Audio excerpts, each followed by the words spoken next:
They say, he who has never sinned may cast the first stone.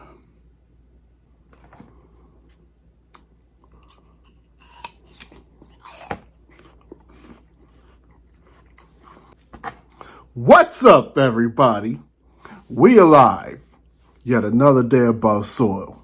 Before I get into the meat and potatoes of today's conversation, just a few updates. My Etsy shop is still in vacation mode, and it will remain in vacation mode until sometime in January, or when I return to Oswego, New York. In about a few days, I'm going to head to Maryland.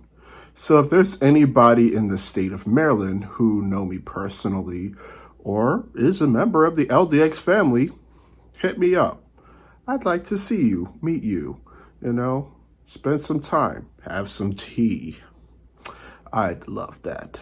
But anyway, I got some stuff to talk to y'all about before I head out and leave. So about 2-3 weeks ago, I went to a place called the Gear Factory in Syracuse. It was on the west side of the city. It was a very hip place to be. And I was surrounded by many other artists. I didn't really do so hot the first day, but the second day, I did pretty good. So the first day I was at the Gear Factory, I concentrated more on things that I hang on walls, my pictures. Some of the pictures that you see behind me were on display. And then there's some that are somewhere in my dining room that I displayed. And I got some positive reviews on a lot of the pictures that I had that day. And I specifically remember some comments from somebody who saw my most recent picture, which is right here. And I entitled this one, John 8:7. And for a little bit of context, you may want to go to your Bible and visit John chapter 8, verse 7. Because that's what I'm basing this picture off of right here. And this is the same picture that this individual made a comment to. So here I am. I'm at the Gear Factory. And I hang some pictures on the wall. And there were some people like, ooh, did you make all these pictures? And I was like, yeah, I made these pictures. And they're like, oh, this is so cool. You use all these materials to make these pictures. I'm very intrigued by what you do. Why, thank you. So about a few hours into it, there's this one person who came by and she was looking at this picture right here. And she said, I like all these pictures. I kind of don't know or can't make sense of what this picture means. So I gave her a few bits and pieces of context because there seems to be some sort of theme with a lot of the pictures that I've made. And there's definitely going to be a recurring theme. It's very similar to how Taylor Swift puts on a lot of Easter eggs within her music. So I broke it down to her. I broke down all the nitty-gritty details, from the apple and the snake, all the way to these little critters right here. Basically, is anyone perfect? If anybody has ever met or seen anybody physically who is perfect and has not made any mistakes, let me know. I would like to meet you, and I would love to meet that person that you say is perfect. Seriously, has anybody ever been to some place that was perfect? I have had a professor who is a very well-traveled individual, and he went to 30 different countries. And he said not one of those countries were perfect. I've been to many places. I've worked at many colleges. And not every college that I worked with was perfect. Honestly, If I saw something that was perfect, I would have probably thought somebody slipped something into my tea, and it probably would have made me hallucinate. I'm just going to leave it there. But anyway, we ain't perfect. In this context, there are two extremes. On one extreme, you may have somebody who wants to plan things out 5, 6, 7, 8, 9, 10 years in advance. Every day, every minute, every week has to have a plan. So, what if somebody throws in a monkey wrench in the gears, it starts turning, and things start to change? Perfect example of this is the you know what. See, when the you know what, spread herself around the world like Nutella on a piece of toast, everything changed. Everything. All the plans that we had, all the businesses that we had to encounter, all the things that we had on a calendar, on a planner, on Google Hangout, or any other boopity boop thing that we got that organizes dates and times, pretty much everything changed. And as for the person on the one extreme who wants to plan things out like that, as soon as things change, that person becomes paralyzed. They're so wrapped up in being perfect. They're so wrapped up in having everything in line that they fail to realize that there's a big picture and that there's more to life than just these reoccurring events. Then you got the opposite end of the spectrum. And I'm talking about people who are like, why do I need goals? Why do I need to do this? Why do I need to do that? It's gonna change eventually. I don't know why I should care anyway. Well, I'm not telling y'all to just throw in the towel. You have something great in your mind. You have something great in between your ears, and you have something great behind your eyes. You have something great within your heart. I'm not telling you to just not try. Because, quite honestly, time management is important. The things that we plan, the things that other people plan, have some sort of importance. And the actions that we hold have consequences not only for yourself, but for the community. And I'm kind of talking about this because I want to talk about mental health. Your mental health. I've been selling Plarn bags at craft shows and on Etsy. And to be honest, some people are like, ooh, this is a very nice product. I like this. I'm going to buy it. There's some people who are really blown away by these Plarn bags. And quite honestly, I've had a really, really good run on the Etsy page. Each and every one of my reviews had 5 stars. 5 out of 5 stars. But then a couple of weeks earlier, I had my first review with 4 out of 5 stars. Did I feel hurt by it? I felt a little bit hurt because I was on a hot streak with all of these ratings. And I'm just going to fill y'all in about why I received 4 out of 5 stars. And this is going to definitely cook your noodles. This is a good apple, by the way. You see this? Plarn bag. You can take this to the farmer's market. You can take this to the Price Chopper, the Piggly Wiggly. You can take it to the Publix, the Wegmans, whatever the heck kind of grocery store that you got. Go ahead and take this Plarn bag with you. I received a 4 out of 5 rating.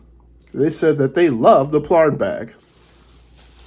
But if you look closely, it has some little tied ends on it makes it look like bows, and she wanted to make it look more refined.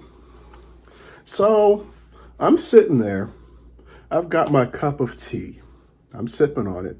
I'm looking at this review, and I'm thinking back to some of the other pieces of commentary I received on these Plurn bags. It seems like 50% of the people I've seen who made comments on the Plurn bag said, "Ooh, these look pretty. I like the little bows. I like how it makes it look rustic. Keep them on the bag." But then the other 50%, like the person who gave me 4 out of 5 stars, they don't like the little bows on the bag. So do I keep the bows on the bag, make it look rustic? Or do I cut the bows off, making it not look rustic? And then people are going to be like, wait a minute, what happened to the loose ends? I like it looking rustic. 50% want one thing, 50% people want something else. If you try to accommodate for both sides, if you try to appease both sides, if you try to appease everybody, you're going to get yourself stuck. And you're going to get stuck in a situation for a very long time. So I ask this question again. Who is perfect? Outside of art, outside of cooking, I love to bowl. I've been bowling ever since I was 3 years old. I mean, I wasn't 3 and I wasn't carrying a 10-pin ball. I started off with duck pins. And then when I thought I was ready for a 10-pin league, I said, "Ma, I want to bowl with the big people. I'm ready to go 10-pin." And then my mom was like, "Okay, next year you're going to start bowling 10-pin. And the rest was history. I started bowling 10-pin. There was somebody in my family who bowled multiple 300 games. So I would sometimes go over to this person's house. I'd walk down to the cellar, and they had a bar area.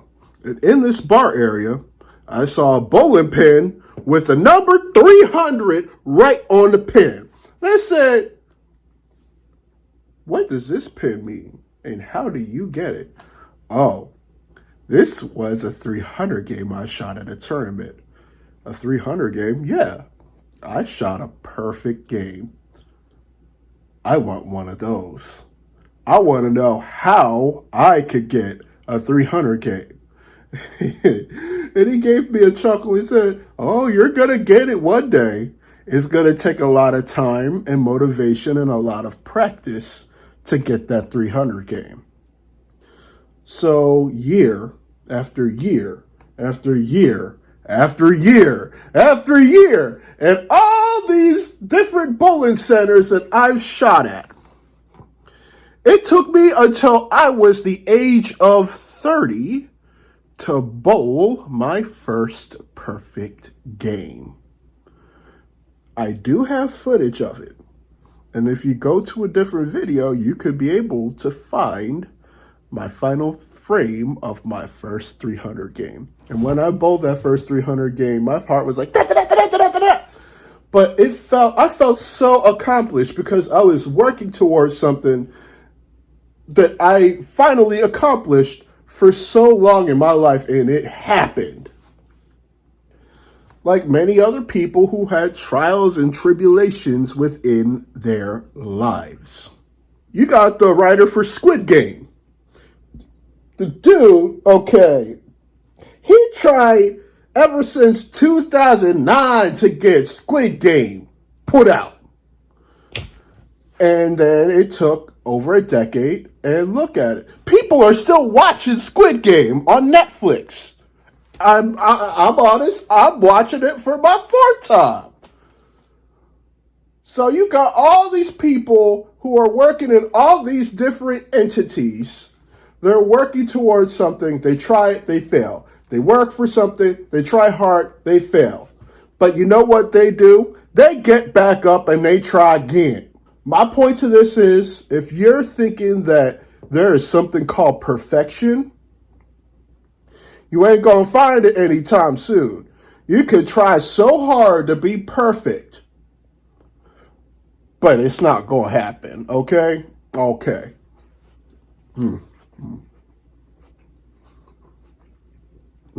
Wow. Yeah, I shot a perfect game.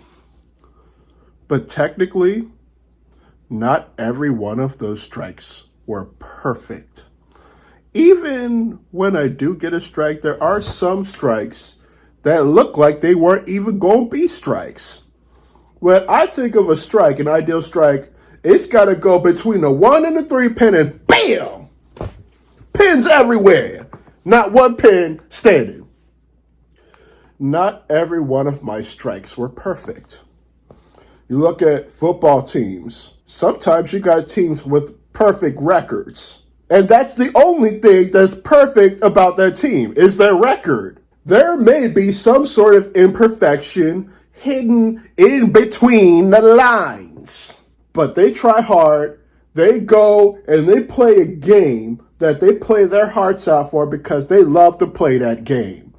And is their thoughts of, oh my God, is it going to be perfect? Is that going to stop them from doing what they're doing? No, it is not. My point to this is try, record, start. I can guarantee y'all this. If you don't at least start, if you just sit there and let time pass you by, day in and day out, nothing will venture and nothing will gain. You're just going to sit there and let time takes its course until one day you are no longer living. Now, is that a life that you want to live? Some people might want to live that way. Forever on that cliff, watching the world pass by. But in my opinion, that's not living. That's existing. And if you're thinking that you're going to go for perfection, the first time that you do it, it's not going to work. It's not. Let it be known that you don't necessarily need to bite a forbidden fruit. We were all made by people who are imperfect. And the people who made us were made by people who were imperfect. So somewhere along the line, somebody messed up. Even in a state that's non-biblical, there's no such thing as a perfect human being. But it shouldn't be an excuse to not try. If you have some sort of aspiration, if you have a plan, you could go ahead and stick with the plan. But at the end of the day, stuff happens and you're going to need to adjust. Don't let perception and don't let other people's opinions of you get you down, because that's only going to stop you from fulfilling your dreams and your aspirations. That's all I got to say about that. There's a lot of things within our society that discriminate. Death, however, does not discriminate.